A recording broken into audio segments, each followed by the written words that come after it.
할렐루야. 우리 옆 사람과 같이 인사해보죠. 잘 오셨습니다. 환영합니다. 예, 시간이 되었습니다. 다 같이 자리에서 일어나셔서 묵도하심으로 우리 2부 예배를 하나님께 올려드리도록 하시겠습니다.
외치는 자의 소리여 이르되 너희는 광야의 여호와의 길을 예비하라. 사막에서 우리 하나님의 대로를 평탄하게 하라.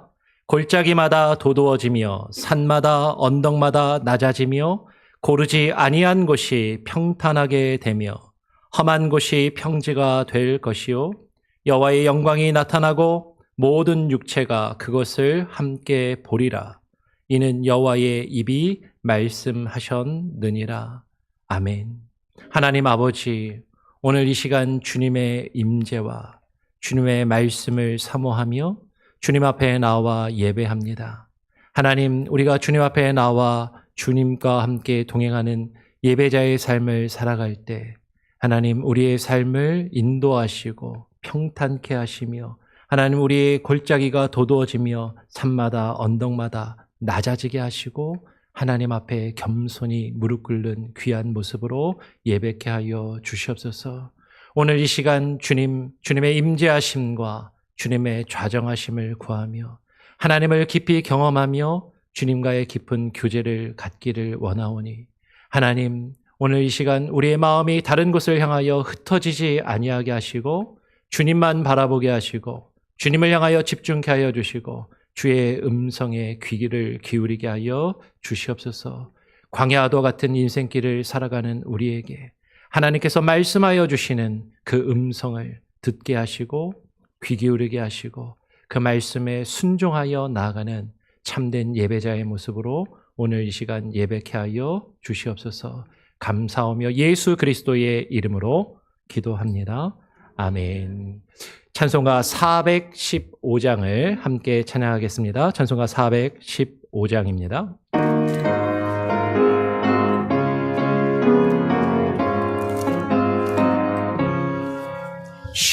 십자가 그늘 아래 나 쉬기 원하네. 저 햇빛이 뜨겁고 또 짐이 무거워 이 광야 같은 세상에 늘 방황할 때에 주 십자가의 그늘에 내 쉴 곳 찾았네.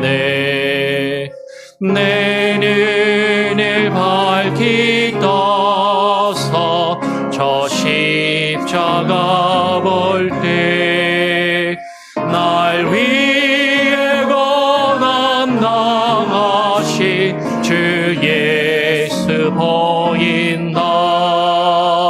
그 영상 볼 때 내 맘에 큰 찔림 받아서 그 사랑 감당 못하여 눈물만 흘리네.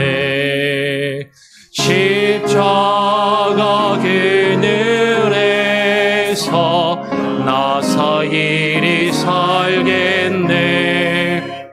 나 사모하는 방체는 주 얼굴뿐이라. 이 세상 나를 버려도 나 두려움 없네. 내 한량 없는 영광은 십자가뿐이라.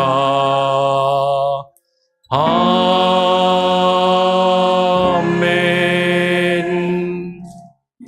성시교독 5번입니다. 성시교독 5번 시편 8편을 함께 교독하도록 하겠습니다. 여호와 우리 주여, 주의 이름이 온 땅에 어찌 그리 아름다운지요. 주의 영광이 하늘을 덮었나이다. 주의 대적으로 말미암아 어린 아이들과 젖먹이들의 입으로 권능을 세우시며 이는 원수들과 보복자들을 잠잠하게 하려 하심이니이다. 주의 손가락으로 만드신 주의 하늘과 주께서 베풀어 두신 달과 별들을 내가 보니 사람이 무엇이기에 주께서 그를 생각하시며 인자가 무엇이기에 주께서 그를 돌보시나이까. 그를 하나님보다 조금 못하게 하시고 영화와 존귀로 관을 씌우셨나이다. 주의 손으로 만드신 것을 다스리게 하시고 만물을 그의 발 아래 두셨으니 곧 모든 소와 양과 들짐승이며 공중의 새와 바다의 물고기와 바닷길에 다니는 것이니이다. 다 같이 여호와 우리 주여, 주의 이름이 온 땅에 어찌 그리 아름다운지요. 아멘. 사도신경으로 우리의 신앙을 하나님과 또한 사람들 앞에 함께 고백하며 선포하며 나가도록 하겠습니다. 전능하사 천지를 만드신 하나님 아버지를 내가 믿사오며 그 외아들 우리 주 예수 그리스도를 믿사오니 이는 성령으로 잉태하사 동정녀 마리아에게 나시고 본디오 빌라도에게 고난을 받으사 십자가에 못 박혀 죽으시고 장사한 지 사흘 만에 죽은 자 가운데서 다시 살아나시며 하늘에 오르사 전능하신 하나님 우편에 앉아 계시다가 저리로서 산자와 죽은 자를 심판하러 오시리라. 성령을 믿사오며 거룩한 공예와 성도가 서로 교통하는 것과 죄를 사하여 주시는 것과 몸이 다시 사는 것과 영원히 사는 것을 믿사옵나이다. 아멘. 예, 자리에 앉으셔서 우리 찬송가 182장을 한 장 더 부르시고요. 예배를 위해서 윤승현 안수집사님 대표로 기도해 주시도록 하겠습니다. 찬송가 182장입니다.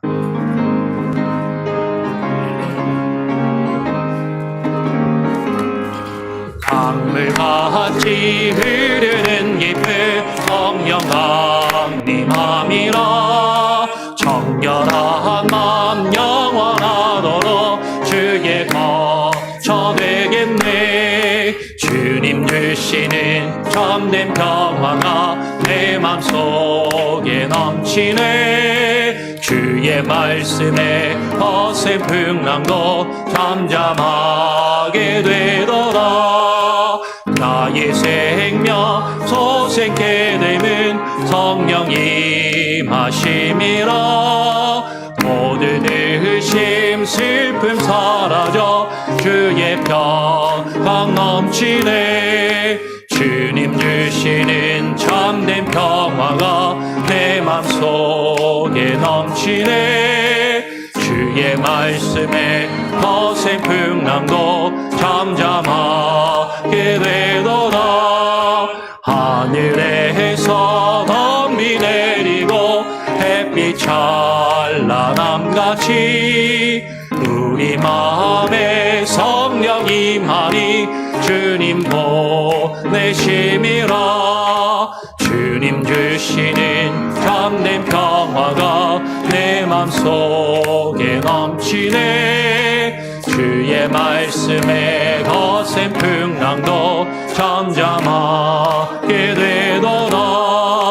생명신에 넘쳐 흘러서 마른 광야 적시니 의의 열매 무르익어서 주스를 기다리네. 주님 주시는 참된 평화가 내 맘속에 넘치네. 주의 말씀에 거센 풍랑도 잠잠하게 되도다. 놀라우신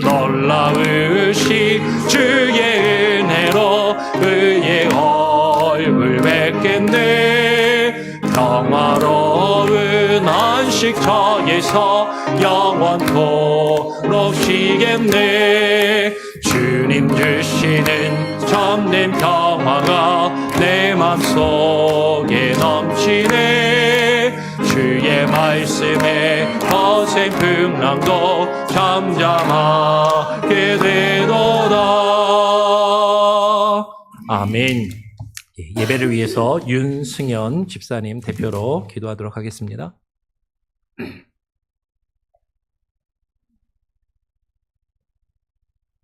사랑의 하나님 아버지, 주님 몸 되신 교회에 저희를 불러주시고 주님께 경배와 찬양을 드리게 하시니 감사합니다. 죄인인 우리를 위해 독생자를 내어주시어 그의 죽음으로 주님의 사랑을 확증하신 은혜 감사드립니다.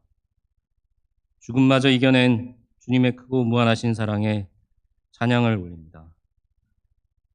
지난 한 주간 세상 속에서 미워하고 시기하고 다투었던 저희를 용서하시고 죄악으로 고통받는 모든 자들에게 주님 말씀에 의하여 주옵소서. 한 해를 계획한 지 벌써 한 달이 지났습니다. 우리의 피난처 되시며 요새 되시는 주님 한 분만 믿고 계획한 모든 일들 포기하지 말고 힘차게 실행해 나가는 모든 성도들, 우리 교회가 되기를 소망합니다. 잘 되는 일이 있어도 자신의 능력으로 된 것이 아님을 알고 잘 안 되는 일이 있어도 그 안에 주님 사랑과 믿음의 계획이 있음을 깨닫는 우리 모두가 되기를 기도합니다. 저에게 주신 것으로 주님 능력을 알게 하시니 감사드립니다. 저에게서 가져가심으로 자만하지 않고 주님의 크신 뜻 알게 하시니 더욱 감사드립니다. 세상 속에서 불완전하고 연약한 저희의 믿음을 굳건하게 세워주시고 성령 내려주시어 하루하루 저희의 사랑과 구원이 조금씩 완전하여 가도록 도와주시옵소서. 지금 당장은 우리의 기도가 부족하고 우리의 마른 욕심에 갇혀 있으며 행동은 순종하지 못하지만 저는 할 수 없어도 주님은 하실 수 있으니 주님만이 유일한 진리요 선되심을 믿습니다. 창세전부터 우리와 우리의 믿음을 계획하시고 우리 교회를 계획하시며 지금까지 지켜주신 주님 몸 되신 교회 안에서 우리 모든 성도들이 그 몸을 이루는 지체가 되어 서로를 돕고 사랑하며 하나의 뜻을 이루며 나아갈 때 구원의 위대한 역사가 눈앞에 보여지기를 기도합니다. 모두가 맡은 바 소명과 은사대로 교회 안에서 주님을 섬길 때 우리의 말과 행동이 모두 주님 몸의 지체로서 행함을 잊지 말고 사랑과 섬김으로 하여 자만과 욕심으로 하지 않기를 기도합니다. 강단에 서신 목사님 통해 주님 말씀 전파될 때 모든 성도들의 삶이 움직이게 하여 주시고 주님 말씀을 따라서 우리 모두가 그리스도의 향기를 품어 이 예배당의 빈자리들이 채워지기를 기원합니다. 교회 곳곳에서 굳은 일 마다하지 않고 충성됨으로 일하는 모든 분들, 보이는 곳, 보이지 않는 곳, 찬양으로, 봉사로 교회를 섬기는 모든 성도들께 넘치는 복을 내려주시옵고, 아이들 가르치시는 전도사님과 교사님들께 성령의 은혜와 지혜 내려주시어 지치지 않게 하여 주옵소서. 우리 아이들이 언제나 하나님 날개 아래서 성장할 수 있게 하옵소서. 이 자리에 함께하지 못한 모든 성도님들이 어디서든 주님 한 분만 의지하며 이 예배에 동참할 수 있도록 성령님 함께하여 주실 것을 믿으며 이 모든 말씀 살아계신 예수 그리스도 이름으로 기도드립니다.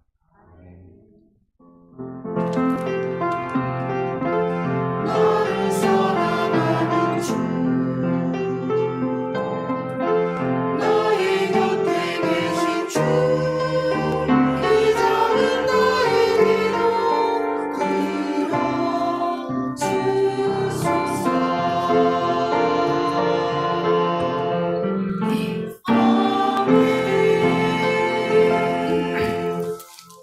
예, 우리에게 주시는 하나님의 말씀은 오늘 우리에게 주시는 하나님의 말씀은 마태복음 3장 1절부터 3절까지의 말씀입니다. 마태복음 3장 1절부터 3절까지의 말씀입니다. 제가 1절을 읽으면 2절, 3절은 같이 읽도록 하겠습니다. 그때 세례 요한이 이르러 유대 광야에서 전파하여 말하되 회개하라 천국이 가까이 왔느니라 하였으니 3절 그는 선지자 이사야를 통하여 말씀하신 자라. 일렀을 광야에 외치는 자의 소리가 있어 이르되 너희는 주의 길을 준비하라. 그가 오실 길을 곧게 하라 하였느니라. 아멘. 우리 찬양대 찬양으로 하나님께 영광 올려드립니다.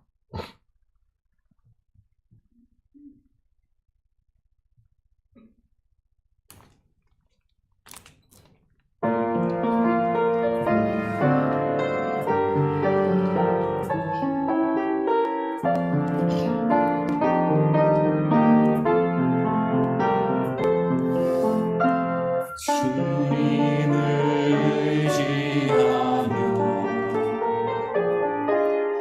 주에게 맡기어라.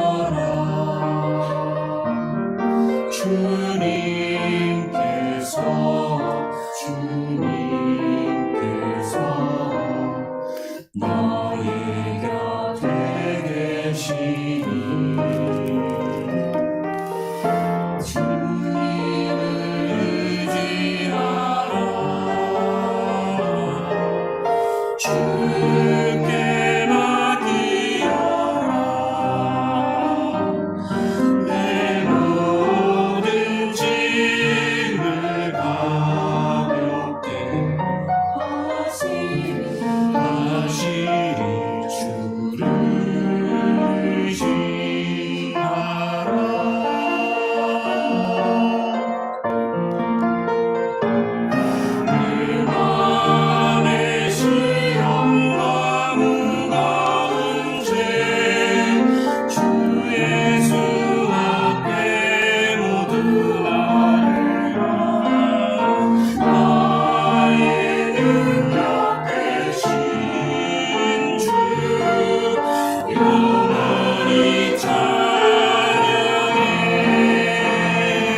내 지켜주시리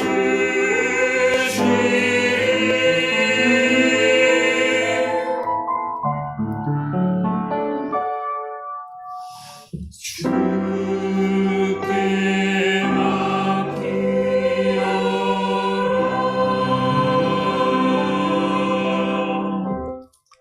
아멘. 할렐루야. 예, 하나님께 영광의 박수를 올려드립니다.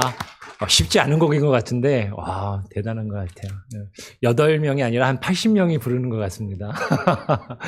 너무나도 감사하고요. 우리 옆 사람과 같이 다시 한번 인사해 볼까요? 예, 축복합니다. 사랑합니다. 오늘 은혜의 자리에 잘 나오셨습니다. 우리 같이 한번 인사하고요. 한 번 더 인사합시다. 광야의 교훈을 기억합시다. 광야의 교훈을 기억합시다. 예. 2024년도 들어서 우리가 민수기 말씀을 강해로 쭉 1년 동안 나누겠다라고 말씀을 드렸는데 오늘 본문이 마태복음입니다. 아이고, 뭐야 이거 왜 민수기가 아니고 마태복음이지? 이렇게 또 생각하실 수도 있는데 이제 보니까 제가 이제 강해 설교를 이렇게 쭉 하면서 민수기를 이제 1년 동안 한다고 하니까 어떤 분들은 목사님 1년 동안 민수기밖에 안 해요? 구약밖에 안 해요? 막 이렇게 얘기를 하시는 분도 계세요. 근데 사실은 작년, 재작년에 요한복음 그리고 작년에 로마서 2년 동안 신약의 말씀만 쭉 보았고, 그래서 올해는 민수기의 말씀을 조금 더 로마서가 작년에 많이 어려웠기 때문에 조금 쉽게 사실은 같이 나누기 원해서 이제 민수기를 택했는데 민수기 앞부분의 내용이 이것저것 좀 설명이 있다 보니까 조금 어려우셨는지 또 그렇게 반응하시는 분들도 있으시고, 우리 성도님들이 오랫동안 이제 주제 설교만 많이 들으시다 보니까 성경 말씀을 하나하나 순서대로 강해로 쭉 풀어나가는 것이 조금 쉽지는 않으신 분들도 있으신 것 같아요. 예. 한 3년쯤 되면 익숙해질 만도 한데, 예, 그래도 아직도 좀 어려우신 분들이 있으셔서, 중간중간에 올해 주제가, 광야의 교훈을 기억하라라는 그 주제를 가지고 민수기 말씀을 보면서 신약에서 이 광야와 관련된 말씀을 가끔 중간에 이렇게 한 번씩 보아도 괜찮겠다라는 생각이 들어서 오늘 마태복음 말씀을 가지고 광야에 외치는 자의 소리라는 제목으로 같이 함께 말씀을 나누기를 원합니다. 여러분, 교회를 처음에 어떻게 다니게 되셨나요? 뭐 이렇게 질문을 하면 많은 분들이 저는 어머니 뱃속에서부터 모태신앙으로 다녔습니다 하시는 분들도 있고, 어렸을 때 친구가 교회 가면 과자 주고 먹을 거 준다 그래서 그냥 친구 따라서 얼떨결에 교회 다니기 시작했습니다. 뭐 이러신 분들도 있을 것이고, 미국에 와서 이민자의 삶을 살아가다 보니까 한국 사람들도 만나고 싶고 한국 음식도 모여서 같이 만들어 먹고 싶고 사람들 만나고 싶어서 미국에 와서 교회 다니기 시작했습니다. 이러신 분들도 계실 겁니다. 그런데 여러분, 정말로 교회를 다니는 것뿐만 아니라 하나님을 정말로 인격적으로 언제 어떻게 만나게 되셨나요? 하나님의 음성을, 하나님의 말씀을 정말로 인격적으로 경험하고 듣게 되신 일이 언제이신가 하는 것이죠. 모태신앙으로 교회를 엄마 뱃속에서부터 다닌 사람들이라고 해서 하나님을 다 믿고 신앙생활을 잘 하면서 다니는 건 아니더라라는 거죠. 교회를 다니긴 다녀도 사람들 만나려고 다니고 다른 여러 가지 이유들을 가지고 교회를 다니면서 하나님을 정말로 인격적으로 만나고 하나님의 음성을, 하나님의 말씀을 정말 인격적으로 듣고 경험해보지 못한 사람들도 많이 있는데, 언제 하나님을 인격적으로 만나고 하나님의 음성을 인격적으로 여러분들이 들으셨는가 하는 것이에요. 저 같은 경우도 아주 어렸을 때부터 친구를 따라서 교회를 다녔지만 정말로 하나님을 인격적으로 만나고 하나님을 정말 인격적으로 경험하며 만난 것은요, 조금 나중의 일입니다. 언제였냐면 저 개인적으로는요, 제가 상당히 외롭고 힘들 때, 내 주변에 아무도 없다라고 생각되는 그 순간에, 아무도 나를 사랑하지 않고 아무도 나를 좋아하지 않는다라고 여겨질 때, 심지어는 내 부모님도 나를 사랑하지 않는 것 같구나라고 느껴지는 그 순간에, 그때 하나님이 혼자 외로이 한적한 곳에서 눈물을 흘리고 있는 저에게 찾아오셔서 미세한 음성으로 말씀하시더라고요. 재선아, 다른 사람이 다 너를 버리고 너를 미워하고 너와 함께하지 않아도 나는 너와 함께하고 너를 사랑한다라고 그 인격적으로 그 미세한 음성을 저에게 들려주시고 말씀하시는 그런 경험이 있었어요. 많은 분들이 하나님을 인격적으로 언제 만나는가, 언제 만나게 됐는가라는 것을 보면 늘 그런 것은 아니지만 많은 경우에요. 인생의 위기가 있을 때, 인생에 어렵고 힘든 고비가 있을 때, 그 어렵고 힘든 순간에 누군가를 의지해야 되겠는데 하나님을 찾고 하나님을 부르짖다가 하나님이 그때 만나주시고 해결해 주시는, 하나님의 음성을 들려주시는 그런 일들이 많더라라는 것이죠. 어떤 분들은 너무나도 중한 병에 들어서 그 병을 고치기 위해서 하나님께 고쳐달라고, 치료해달라고, 살려달라고 부르짖다가 하나님을 만나고 하나님의 음성을 인격적으로 듣는 경우도 있고요. 어떤 분들은 사업이 망해서 그 위기의 순간에 경제적으로 너무나도 어렵고 힘든 그때 하나님을 찾고 하나님을 만나는 그런 경우들도 있고, 어떤 경우에는 가정이 위기의 순간에 오고 가정이 깨어질 것 같은 그 순간에 그 관계 속에서 아파하면서 하나님 어떻게 해야 됩니까? 울부짖는 그 순간 하나님이 또 음성을 들려주시고 만나주시는 그런 일들이 있더라라는 것이죠.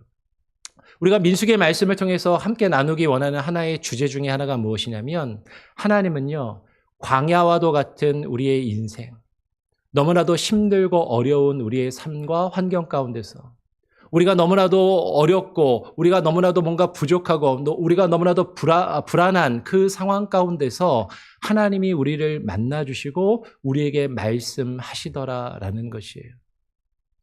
우리가 때로는 너무나도 편안하고 안전하고 안락한 상황 가운데 있을 때 하나님을 찾지 않고 하나님을 만나지 않고 내가 잘나서 내가 이런 것들을 가지고 누리고 살아간다라고 생각하면서 하나님을 깊이 생각하고 고민하지 않는 우리에게 하나님을 만날 수 있는 기회를 주시려고, 우리가 하나님을 찾고 하나님을 구하며 하나님의 음성을 들을 수 있도록 우리의 인생을 광야로 내어 모시고 그 광야에서 말씀하시는 그 하나님의 섭리와 하나님의 일하심과 능력이 있더라라는 것이죠. 오늘 그 내용 3장을 통해서 같이 한번 살펴보기를 원합니다. 오늘 세례 요한이 광야에 나아가서 하나님의 말씀을 외치고 있다라는 것이죠. 세례 요한은요, 예수님께서 공생의 사역을 시작하기 전에 예수님보다 조금 더 실제로 먼저 태어나기도 했고, 예수님이 사역을 시작하시기 전에 예수님의 길을 준비하며 예비하기 위해서 회개를 선포하고 천국의 복음을 선포하는 그런 사역을 감당했던 인물이 세례 요한입니다. 오늘 1절의 말씀해 보니까 그때에 세례 요한이 이르러, 어디에 이르렀냐면 유대 광야에 이르러서 유대 광야에서 전파하여 말하되라고 이야기를 하는 것이죠. 여러분, 그런데 왜 세례 요한은 많은 사람들이 모이는 도시의 광장에서, 사람들이 많이 다니는 시장통에서 외치고 복음을 전파한 것이 아니고 광야에 나아가서 외쳤는가 하는 것이에요. 그러면 아까 처음에 말씀드렸던 것에 사실 답이 있는 것이죠. 하나님께서 어디서 말씀하신다고요? 광야에서 말씀하신다고요. 우리는요, 제약된 인간은 내 삶이 편안하고 안전할 때 하나님을 찾기보다는 내가 원하는 것을 추구하면서 살아갑니다. 내가 힘들고 어려운 그 순간에 비로소 하나님을 찾고 하나님의 음성을 듣고 하나님을 인격적으로 만나는 그 일들이 우리에게 있기 때문에 하나님은 광야에서 말씀하시고 광야에서 말씀하시는 하나님의 말씀을 듣기 위해서는 하나님이 우리를 광야로 나아가게 하시고 광야 가운데서 하나님을 만나게 하시는 그런 일들이 있더라라는 것이죠. 그 광야에서 세례 요한이 외치며 증거하였던 그 메시지가 무엇인가 하는 것이, 우리 2절 말씀 짧지만 같이 한번 읽어볼까요? 함께 읽어보겠습니다. 시작. 회개하라, 천국이 가까이 왔느니라 하였으니.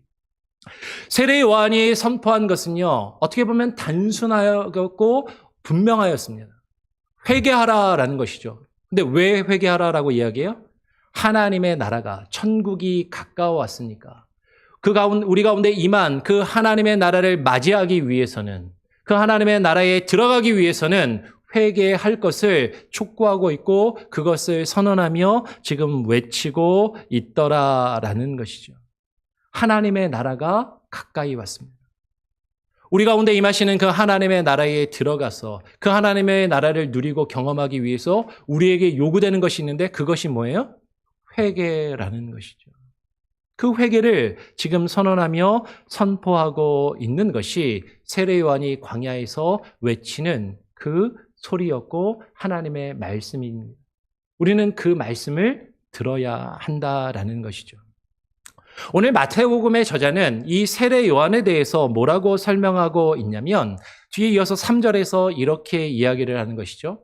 그는 선지자 이사야를 통하여 말씀하신 자라 일렀으되 광야에서 외치는 자의 소리가 있어 이르되 너희는 주의 길을 준비하라 그의 오실 길을 곧게 하라라고 그렇게 말하고 있다라는 것이에요.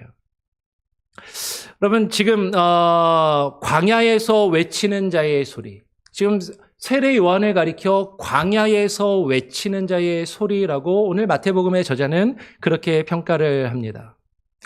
그러면서 그 세례 요한이 천국이 가까이 왔음을 선포하고 주님의 길을 준비하기 위해서 그 주님의 길을 곧게 하기 위해서 지금 그 광야에서 외치며 선포하고 있다라는 것이죠. 세례 요한이 이렇게 선포하였을 때 그 세례 요한의 모습을 이렇게 이어서 4절은 이야기를 합니다. 4절에 보니까 뭐라고 이야기해요? 이 요한은 낙타털 옷을 입고 허리에 가죽띠를 띠고 음식은 메뚜기와 석청이었더라라고 그렇게 이야기를 하죠. 그럼 세례 요한의 메시지는 그 당시에 다른 많은 종교 지도자들하고는 달랐습니다. 그의 외모와 행동과 삶의 모습이 다른 사람들, 다른 종교 지도자들하고는 달랐다라는 것이죠.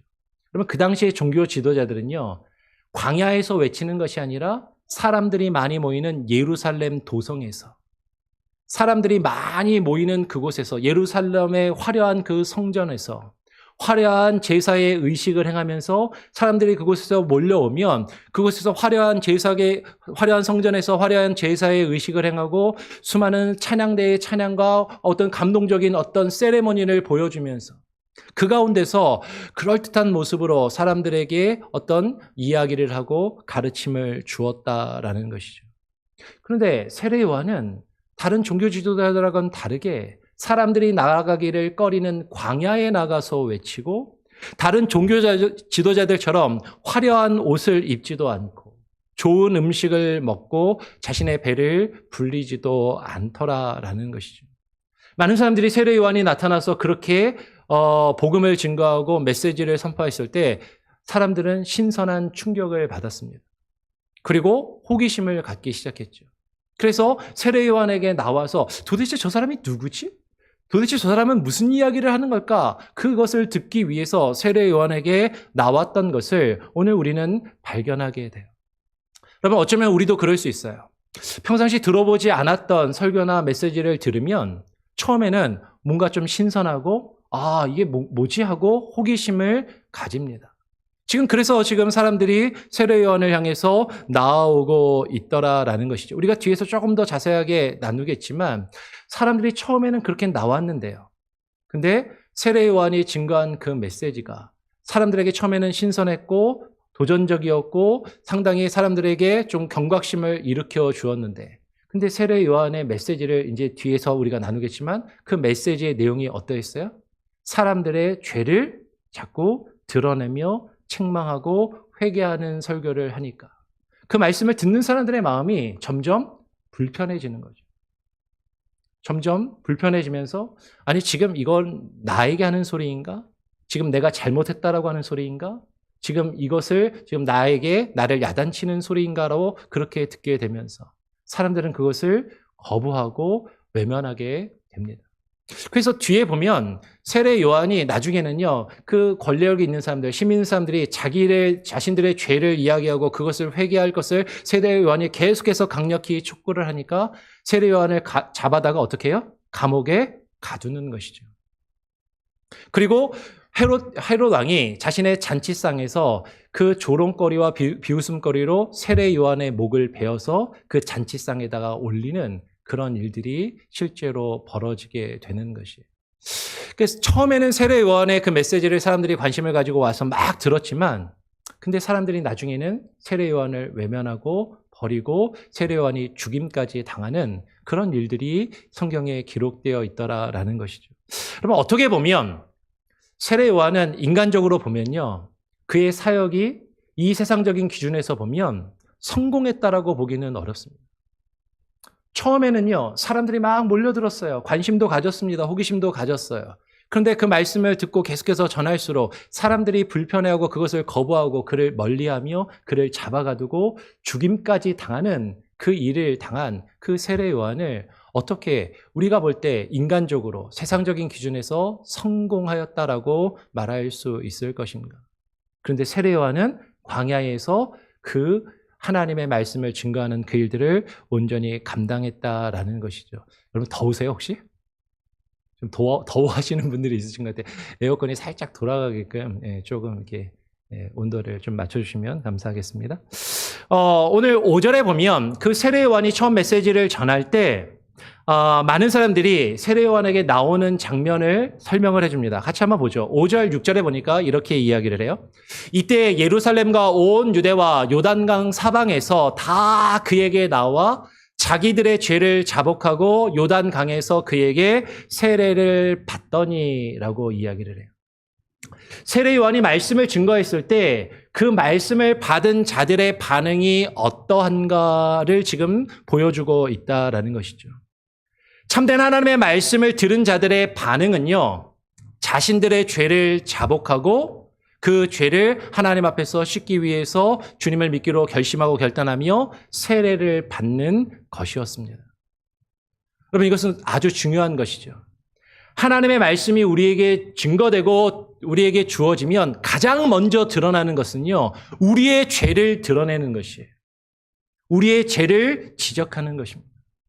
우리의 죄를 찌르고 우리의 마음을 쪼개어서 우리가 그 죄를 하나님 앞에서 고백하지 않을 수 없게끔, 우리가 하나님 앞에 죄악된 존재들이라는 것을 인정하지 않을 수 없게끔 하는 것이 말씀의 능력이고 말씀의 우리에게 나타나는 첫 번째 모습이다라는 것이죠. 그리고 그 죄를 하나님 앞에서 해결하기 위하여 예수 그리스도를 믿기로 결심하고 그 결심의 표현으로 무엇을 받는 거예요? 세례를 받고 주님을 믿는 그 일들이 이루어지더라라는 것이에요. 그런데 오늘 성경의 내용을 보니까 형식적으로 회개하고 요단강에 나와서 세례 요한에게 세례를 받는 그 자체의 의미를 두는 사람들이 많이 있었다라는 것이죠. 오늘 뒤에 7절에 보면 이렇게 이야기합니다. 요한이 많은 바리새인들과 사두개인들이 세례 베푸는 대로 오는 것을 보고 이르되 독사의 자식들아, 누가 너희를 가르쳐 임박한 진노를 피하라 하더냐라고 그렇게 이야기를 하는 것이에요. 그러면 세례 요한이 자신을 찾아온 사람들을 향해서 뭐라고 이야기하고 있어요? 독사의 자식들아, 야, 이 독사 새끼들아, 지금 욕을 하고 있는 거예요. 아니, 사실 이래야 되는 거 아니에요? 우리의 생각에는 세례 요한이 사람들이 찾아와서 세례를 받으려고 자신의 메시지를 듣고 세례를 받으려고 딱 찾아왔으면, 아우, 잘 오셨습니다. 힘들게 어떻게 여기 광야까지 나오셨어요.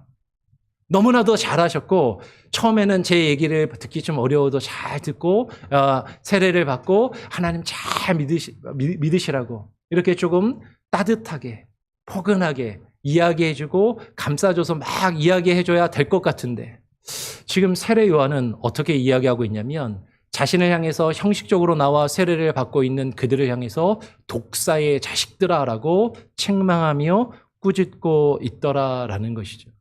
그러니까 이런 이야기를 듣는 사람들이 어떻게 세례 요한을 좋아했겠냐라는 거예요. 그것도 한두 번도 아니고 계속해서 이렇게 이야기를 하니까 세례 요한을 나중엔 잡아 가두고 그를 죽이게 되더라라는 것이죠.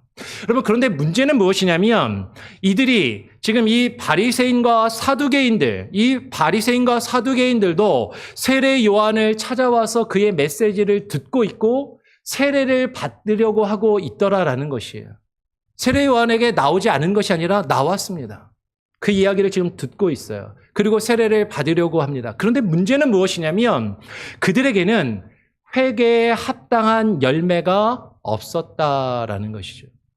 회개에 합당한 열매는 없이 그냥 형식적으로 나와서 호기심을 가지고 세례 요한의 이야기를 듣고 그 말씀에 온전히 반응하지 않고 지금 그저 형식적으로 세례만 받기를 원하고 있는 그들을 향해서 오늘 8절에 이렇게 이야기하는 것이죠. 그러므로 회개에 합당한 열매를 맺으라라고 이야기를 하고 있는 것이에요. 여러분, 지금 바리새인과 사두개인들이 누구입니까? 바리새인과 사두개인들은요, 그 당시에 하나님 잘 믿는다라고 그렇게 자타가 공인하던, 자기 스스로도 내가 하나님 잘 믿는 사람이고 다른 사람들도 야, 저 사람 하나님 정말 열심히 잘 믿는 사람이야, 성경에 대해서 잘 아는 사람이야, 신앙생활을 아주 철저하게 잘하는 사람이야 라고 그렇게 스스로 생각하고 다른 사람들도 인정받던 사람들. 특별히 사두개인들은 제사장의 일족을 이야기하는 것이죠. 제사장 가문을 이야기합니다.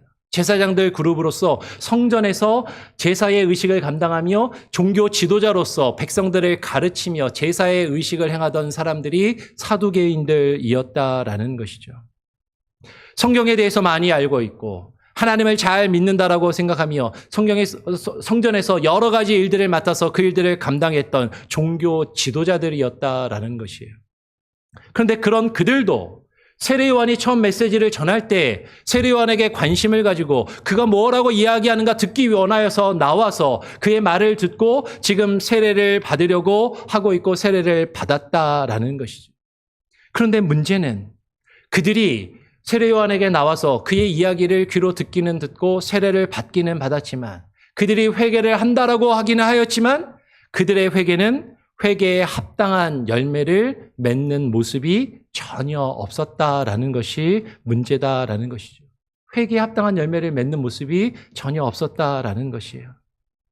그런 그들을 향해서 세례 요한은 이렇게 외칩니다. 우리가 같이 한번 9절의 말씀을 한번 읽어보면 좋겠습니다. 9절 말씀 같이 한번 읽어볼까요? 시작. 속으로 아브라함이 우리 조상이라고 생각하지 말라. 내가 너희에게 이르노니 하나님이 능히 이 돌들로도 아브라함의 자손이 되게 하시리라 라고 이야기를 하는 것이죠. 여러분, 지금 다시 말씀을 드려요. 바리새인과 사두개인들은 회개에 합당한 열매가 없으면서도 자신들이 가지고 있는 어떤 종교적인 행위와 활동을 가지고 내가 혈통적으로 아브라함의 자손이고 내가 하나님을 믿는 사람이고 하나님의 구원받은 백성이라고 스스로 생각했다라는 것이에요. 그렇게 생각하고 있는 그들을 향해서 아브라함을 자신의 조상이라고 생각하고 있는 그들, 나는 아브라함의 자손이고 하나님께 택함받은 백성들이고 하나님께 구원받은 백성이라고 생각하는 그들을 향해서 너희가 속으로 아브라함이 우리 조상이라고 생각하지 말아라 라고 이야기하면서 세례 요한은 그들에게 이야기하는 것이죠. 하나님이 능히 이 돌들로도 아브라함의 자손이 되게 하시리라 라고 이야기하고 있다라는 것이. 여러분, 여기 약간의 워드 플레이가 있습니다. 이 돌들이라고 할 때 돌들이 히브리어로 당시의 아람어로 돌이 뭐냐면 에베님이에요. 에베님. 우리 에벤에셀의 하나님 할 때 도움의 돌 할 때 에벤이라고 하잖아요. 그 에벤이 돌, 에베님이 돌들인데 여기서 아브라함의 자손들 할 때 자손들이 원어로 무엇이냐면 베님입니다. 베님. 에베님으로 베님을 만들 수 있다라는 워드 플레이가 있는 것이죠. 우리가 성경을 읽다 보면 이런 워드 플레이나 상징적인 의미들을 우리가 조금 깊이 생각하며 읽을 필요가 있다라는 것이죠.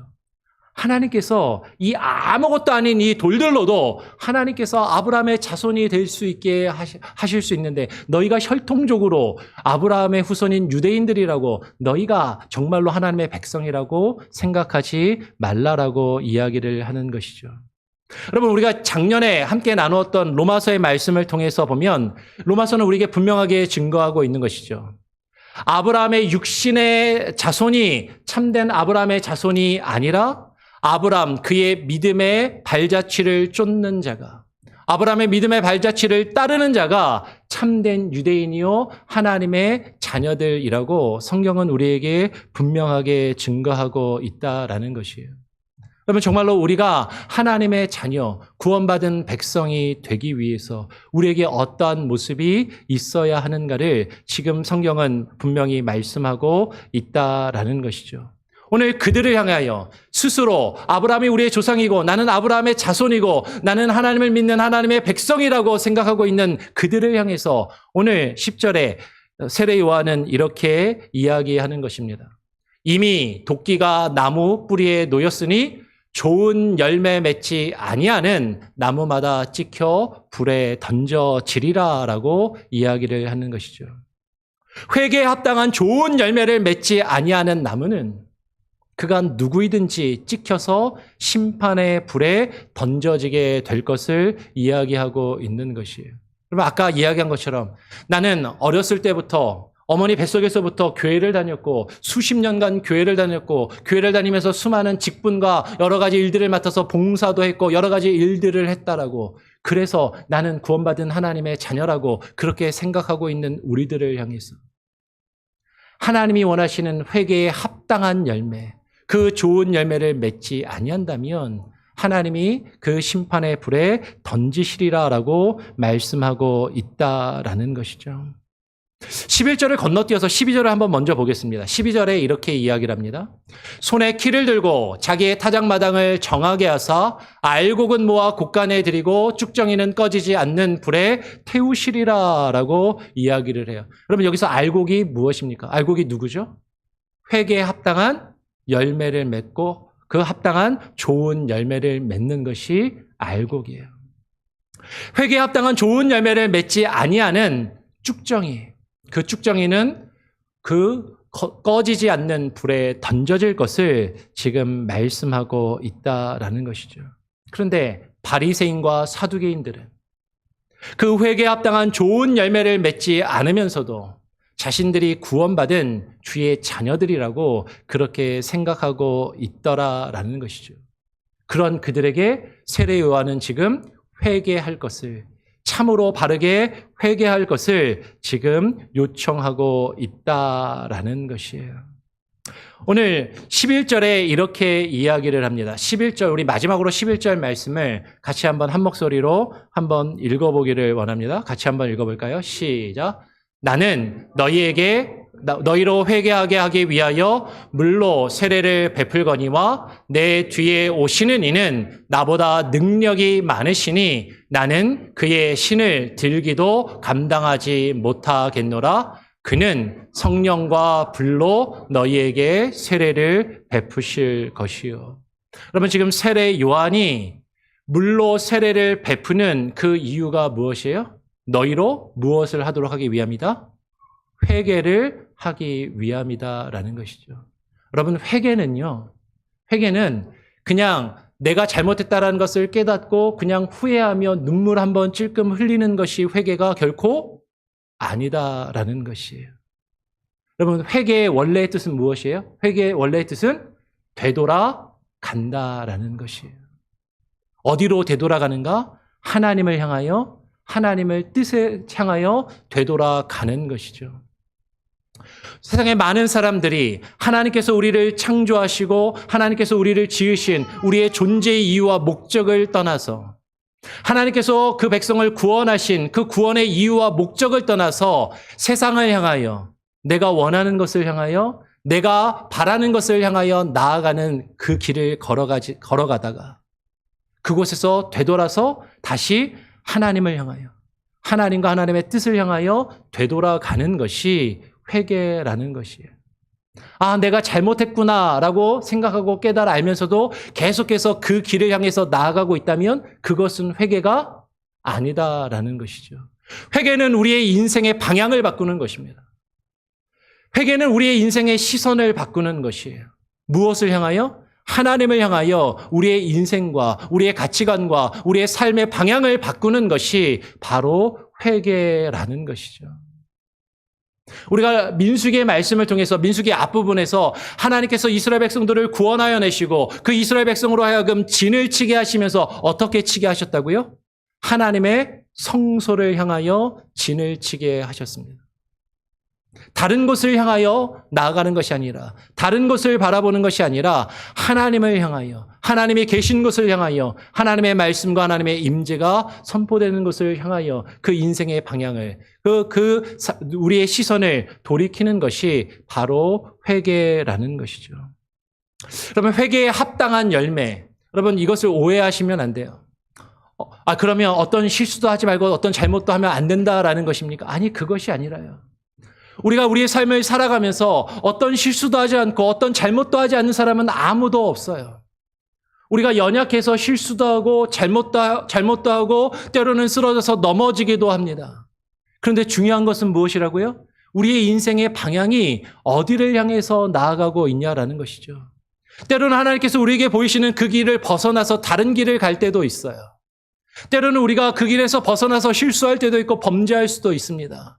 때로는 돌아갈 수도 있고 실수할 수도 있지만, 그런데 우리의 방향이, 우리 인생의 방향이 늘 어디를 향해서 되돌아가야 돼요? 하나님을 향하여, 하나님의 임재를 향하여, 하나님의 말씀을 향하여, 하나님의 뜻을 향하여 되돌아가는 것. 그것이 참된 회개의 모습이다라는 것이죠. 그런데 여전히 내가 원하는 것, 내가 바라는 것, 지금까지 내가 살아오던 삶의 방식을 고집하면서 내 뜻대로 계속해서 살아가면서도 나는 하나님을 믿는 하나님의 백성이라고, 나는 구원받은 하나님의 자녀라고 생각하고 있다면 그것은 착각이라는 것이. 정말로 하나님께 구원받은 주의 백성은 하나님의 말씀을 듣고 회개에 합당한 열매를 맺어야 되는 것이죠. 나의 삶의 모습을 고집하는 것이 아니라 하나님의 말씀으로 나 자신을 되돌이켜야 하는 것이에요. 단번에 되돌아갈 수는 없지만 한 걸음 한 걸음 주님을 향하여 나아가는 모습이 우리에게 요구되고 필요하다라는 것이죠. 오늘 세례 요한은 자신이 물로 세례를 베푸는 그 이유가 너희로 회개하게 하기 위하여다라고 이야기를 하는 것이죠. 여러분, 우리가 교회를 다니고 교회 다니면서 세례를 받고 신앙생활을 하는 그 이유는요, 우리가 정말로 그 회개에 합당한 열매를 맺는 모습이 우리에게 있어야 된다라는 것이에요. 아무리 오랫동안 교회를 다녔어도, 어머니 뱃속에서부터 교회를 다녔어도, 수십 년간 교회를 다녔어도 그 회개에 합당한 열매가 없고 우리의 인생의 방향이 주님을 향하여 나아가고 있지 않다면 그것은 헛된 것이다라는 것이죠. 오늘 세례 요한은 이야기합니다. 나보다 내 뒤에 오시는 이는 나보다 능력이 많으시니 나는 그의 신을 들기도 합당하지 못하겠노라. 그는 성령과 불로 너희에게 세례를 베푸실 것이요. 예수님께서도 우리에게 세례를 베푸시기 원하신다는 거죠. 근데 예수님이 우리에게 베푸시는 세례의 목적도 무엇이에요? 우리로 회개하기 위함이다라는 것이에요. 많은 사람들이 성령과 불로 세례를 베푸는 것을 오해하는 경우가 많습니다. 성령 세례하면요, 방언 기도하는 걸 성령 세례라고 착각하시는 분들이 있어요. 물론 성령 세례 받으면 방언 기도할 수도 있을 겁니다. 그걸 부인하고 싶지는 않아요. 근데 성령의 세례를 받는 사람들에게 정말로 요구되는 모습은 뭐예요? 회개에 합당한 열매를 맺는 것입니다. 성령 체험했다라고 이야기하고 방언 기도를 한다라고 이야기하고 뭔가 신비한 체험을 가졌다라고 이야기하고 교회에서 뭔가 자신이 가진 경험들을 이야기하는데 하나님을 향하여 인생의 방향이 나아가지 않고 계속해서 내 뜻을 향하여 고집하며 그것을 향하여 나아가고 있다면 그것은 참된 회개의 모습을 가지고 있는 것이 아니다라는 것이죠. 성령과 불로 세례를 베푸실 것이다. 많은 사람들이 성령 세례와 불 세례를 또 동일하게 여기고 불 세례가 성령 세례고 이것이 뭔가 신비한 체험을 하는 것처럼 여기는 경우가 많지만 여러분, 여기서 불은요, 불 세례는 마태복음 앞뒤의 문맥을 보면 앞에서도 이야기했지만 불은 하나님의 심판이에요. 하나님의 말씀에 합당한 그 회개의 열매를 맺지 않는 자들, 그들에게 하나님께서 꺼지지 않는 불의 심판을 내리신다라는 것이죠. 회개하지 않으면, 그 참된 회개의 열매가 없으면 그 심판의 불이 우리에게 주어질 수밖에 없다라는 것입니다. 근데 이 메시지를 세례 요한이 어디서 외치고 있다고요? 광야에서 외치고 있다고요. 이 말씀을요, 우리가 내 삶이 편안한 순간에, 안락한 순간에는 이 말씀이 들려지지가 않아요. 깨달아지지가 않습니다. 하나님이 이것을 깨달아 알 수 있도록, 그 이 말씀 앞에 하나님의 뜻에 반응하도록 하나님이 우리를 광야로 내모실 때가 있다라는 것이죠. 그 어렵고 힘든 그 상황 가운데서 하나님의 음성에 귀를 기울이고 하나님의 말씀에 반응하며 회개에 합당한 열매를 맺을 수 있도록 하나님께서 광야에서 이 말씀을 우리를 향하여 외치고 계시고 선포하고 계시고 증거하고 계신다라는 것이에요. 근데 이 말씀이 우리를 불편하게 합니다. 이 말씀이 우리를 기분 좋게 하는 것이 아니에요. 이 말씀이 우리를 찌르고 우리의 심령을 찌르고 우리의 골수를 찔러 쪼개기까지 나 자신의 죄악된 모습, 나의 연약함을 드러내며 그것을 하나님 앞에 자복하게 하기 때문에 이것은 우리를 불편하게 하고 우리를 힘들게 하지만 그 광야에서 우리에게 선포되며 증거되는 그 말씀에 여러분 그 말씀을 듣고 반응하며 참된 회개에 합당한 열매를 맺으며 하나님이 바라시는 좋은 열매를 맺어갈 수 있는 저와 여러분, 우리 교회 모든 성도들이 될 수 있기를 간절히 소원하고 축원합니다. 아멘. 기도하겠습니다. 하나님 아버지 감사합니다. 오늘 이 시간에 우리를 또 불러주심에 감사합니다. 하나님, 정말로 광야에서 외치는 자의 소리를 우리가 광야로 나아가 듣게 하여 주시옵소서. 편안하고 안락한 삶을 추구하며 그 편안하고 안락함 가운데 하나님이 내게 주시는 포근한 음성만을 듣기 원하는 것이 아니라 하나님 우리의 죄악을 드러내며 우리의 죄를 자복하게 하시는 살아있는 능력의 말씀이 광야와도 같은 우리의 삶 가운데 들려지게 하여 주시옵소서. 그 말씀이 우리의 귓가에 들려질 때 그 말씀이 나를 불편하게 하고 나를 아프게 하며 나를 괴롭게 할지라도 그 말씀을 듣고 반응하며 주의 뜻 가운데 거하여 나아갈 수 있는 귀한 은혜가 우리 성도들 한 사람 한 사람의 삶 가운데 우리 교회 성도들의 모든 가정 가운데 우리 교회 공동체 가운데 있게 하여 주시옵소서. 하나님께서 우리에게 허락하시는 광야의 고통과 시련과 아픔을 하나님 우리가 불평하며 원망하는 것이 아니라 그 가운데서 하나님의 뜻을 깨닫고 하나님의 음성을 들을 수 있는 지혜와 겸손으로 우리에게 부어 주시옵소서. 감사와 찬양과 영광을 온전히 주님께 올려드리오며 거룩하신 예수 그리스도의 이름으로 기도합니다. 아멘. 찬송가 364장을 함께 찬양하면서 여러분 드리신 예물을 하나님께 봉헌하는 시간을 갖도록 하겠습니다. 찬송가 364장입니다.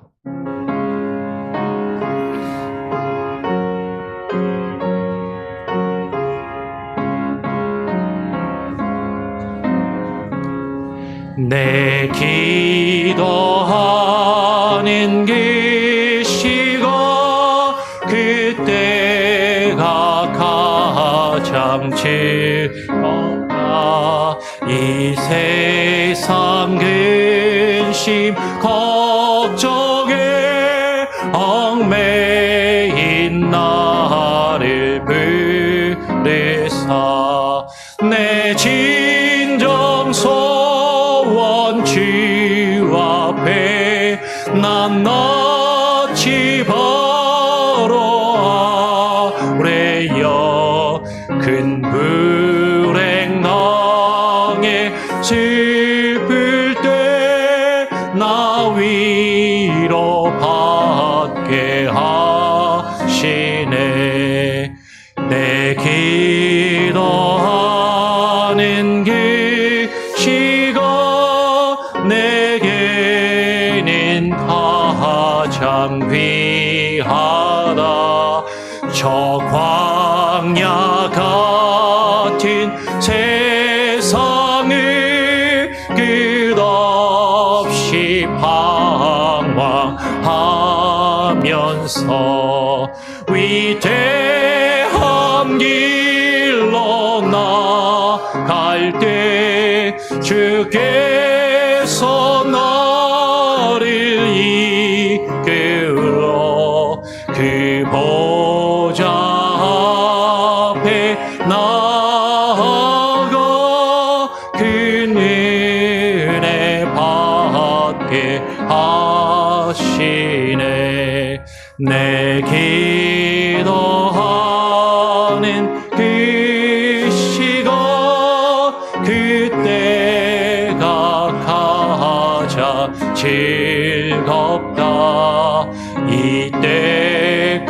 지은 큰 죄로 내 마음 심히 아파도 참마음으로 뉘우쳐 나 숨김없이 아뢰면 주 나를 위해 복 주소 새 은혜 부어 주시네. 내 기도하는 그 시간 그때가 가장 즐겁다. 주 세상에서 일찍이 저열한 곳 피하여 빈들에서나 산에서 온 마음을 세워 지내사 주 예수 친히 기도로 근본을 보여주셨네.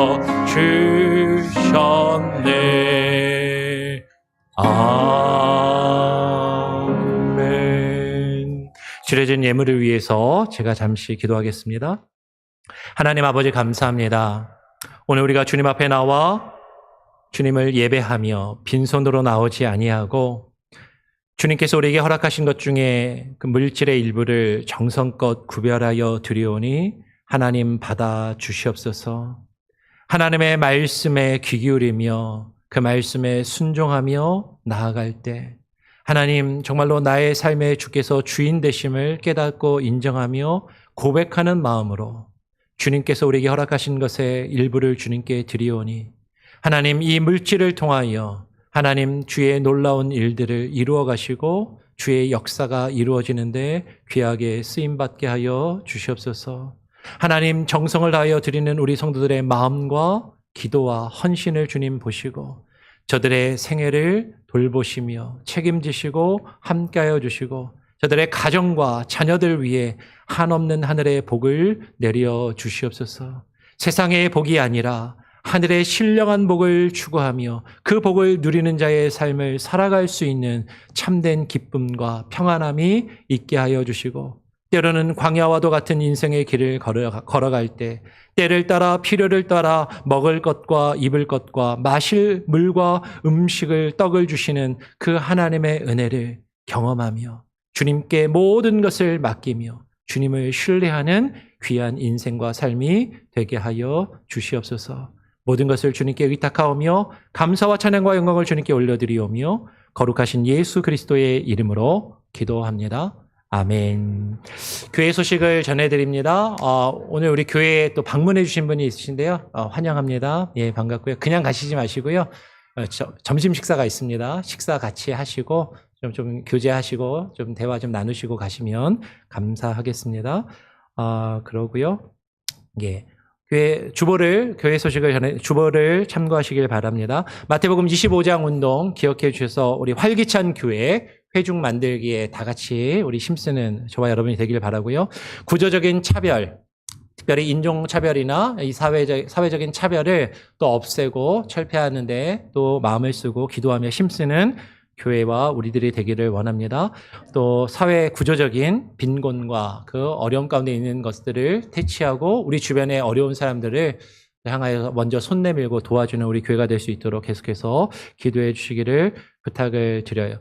오늘 예배를 마치고 여선교회 원례가 있습니다. 여선교회 분들 꼭 모두 참석해 주시고 식사 이후에 하죠? 예, 그렇게 하시고 다음 주에는 남선교회 총회가 있다고 합니다. 남선교회 총회가 있으니까요. 우리 남선교회 분들 다 기억해 주시고 함께 참여해 주시기를 부탁을 드립니다. 지난 주일에 예선위원회가 모여서 지난번 공동회의 때 좀 제기되고 건의가 들어왔던 내용들을 반영해서 수정을 했습니다. 근데 예산위원회에서 고치면 그것을 끝나는 것이 아니고요. 그러면 우리 장로교회는 법과 질서가 있습니다. 그 법과 질서에 따라서 예산위원회가 이것을 의결을 정해도 그것으로 끝나는 것이 아니라 당회가 의결권을 가지고 있어요. 그래서 당회에서 이것을 의결을 해야 됩니다. 당회에서 이것을 의결하고 그 뒤에 여러분들에게 광고 시간을 통해서 혹은 자세하게 나누기 좀 어려우면 다음번 재직회 때 조금 더 구체적으로 또 함께 나누는 시간들이 있을 것입니다. 일단은 지난번에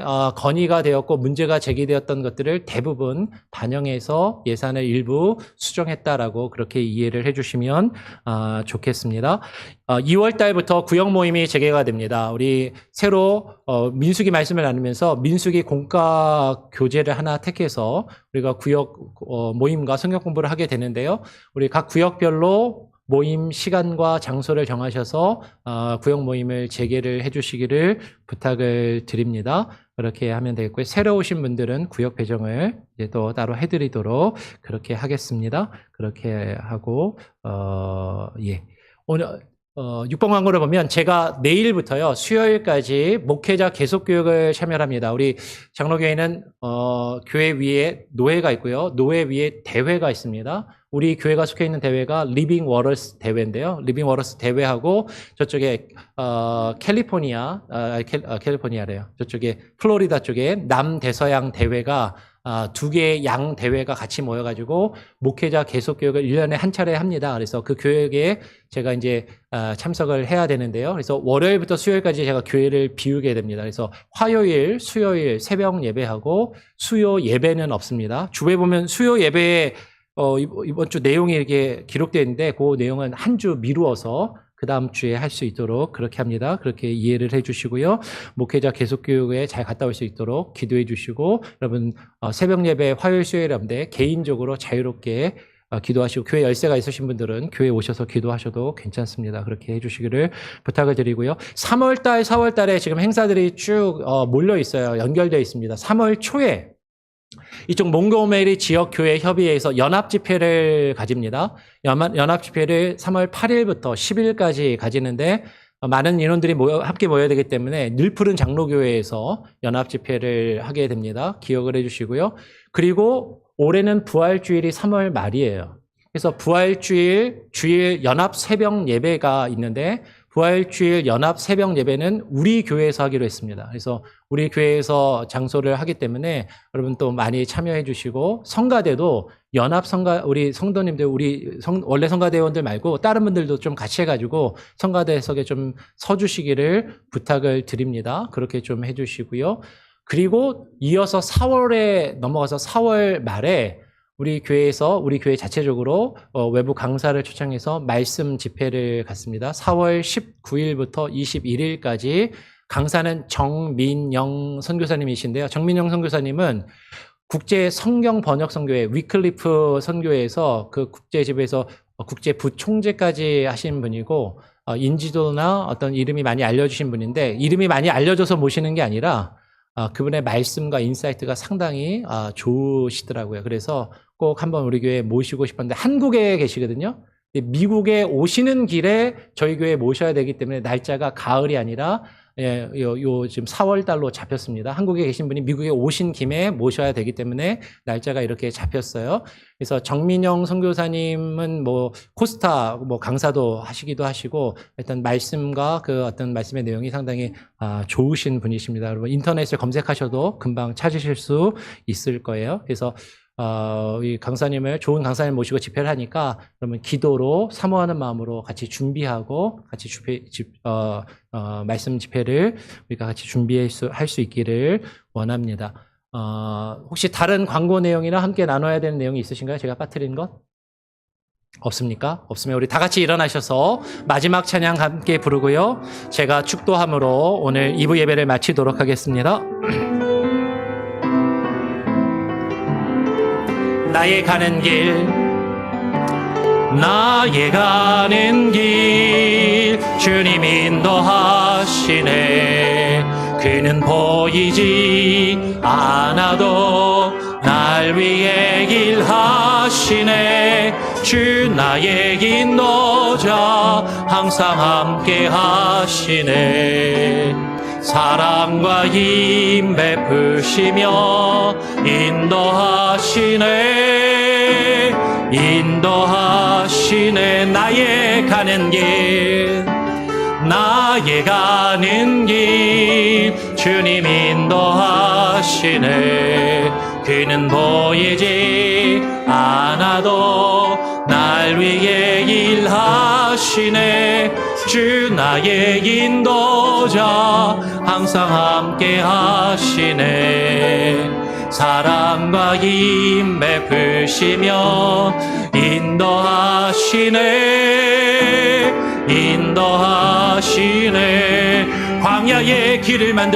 광야의 길을 만드시고 날 인도해 사막의 강 만드신 것 보라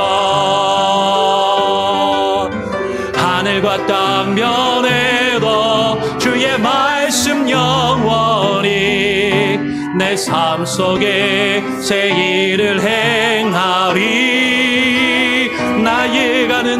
나의 가는 길 주님 인도하시네 그는 보이지 않아도 날 위해 일하시네 주 나의 인도자 항상 함께 하시네 사랑과 힘 베푸시며 인도하시네